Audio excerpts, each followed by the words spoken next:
नमस्कार. मी तुम्हाला आज कॉलम स्टार्टर याबद्दल माहिती सांगणार आहे.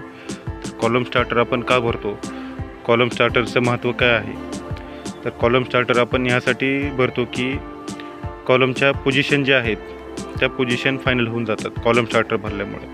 आणि कॉलमच्या पोझिशन फायनल केल्यामुळे याचं महत्त्व एक हे आहे की कॉलमचा जो लोड आहे तो कॉलमवरती व्यवस्थित ट्रान्सफर होतो. म्हणजे कॉलमची पोझिशन जिथे आहे तिथेच आपण हा स्टार्टर भरून घेतो.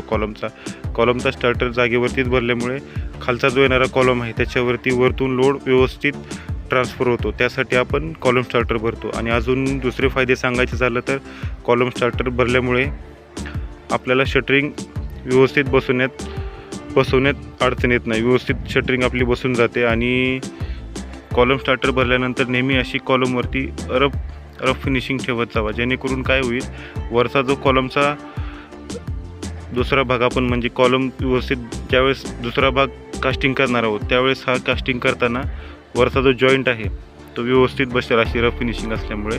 तर जॉईंट व्यवस्थित बसण्यासाठी अशी रफ फिनिशिंग ठेवत जावा. आणि